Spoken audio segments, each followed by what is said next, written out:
LGBTQ 1 Minute News. Let's queer up the worldview.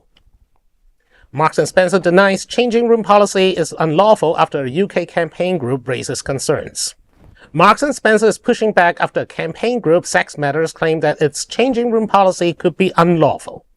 In a letter to the retailers, Sex Matters argued that advertising male and female spaces while operating them as mixed-sex facilities could amount to discrimination and create a hostile environment for women. Marks & Spencer rejected the claim, stating the group has been misinformed about its approach.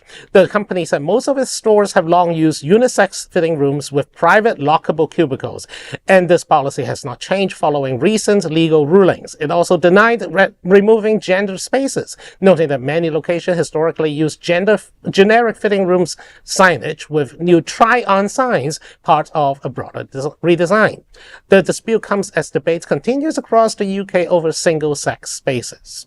Well, first of all, since we are usually playing to a mostly American audience, Marks & Spencer is a British department store chain that is considered basically the average department store in British speak. Anything above Marks & Spencer is considered luxury.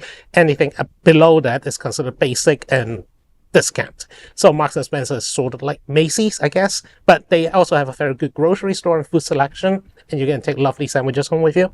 And but what the organization Sex Matters is essentially hallucinating this kind of situation when you have all the changing rooms are unisex with lockable doors. Does it matter if a man go into one and a woman go into another? It doesn't make sense to even segregate the sexes when all the cubicles are single occupancy unisex. Nothing about the far right makes sense whenever we're talking about these homophobes and trans. Its logic has nothing to do with what's going on in their minds. But it is so wonderful to see Britain continue to degrade itself. As an Irish kid, I just enjoyed that. Wow. What do you think? Well, I am British, and my family and I, we love Marks & Spencer's. Shout out to Marks & Spencer's. Shout out to my family in Birmingham and London. But I do feel like there's the special interest group that continue to look for issues to create that will also lend to more discrimination towards our community. In several communities, it's a pylon. And I think that this is not just something that is uniquely American. We see this happening all over the world. Sure. And that's part of it is the globalization of right-wing rhetoric. This is trumpeted.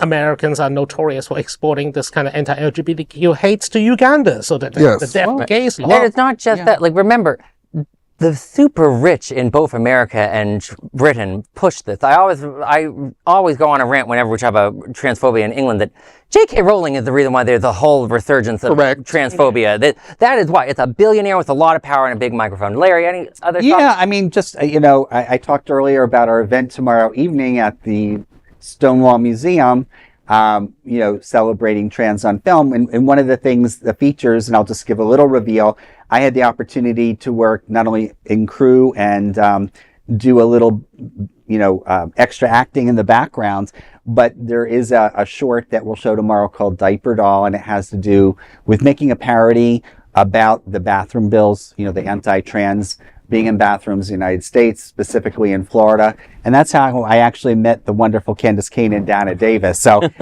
I have to say, you know what?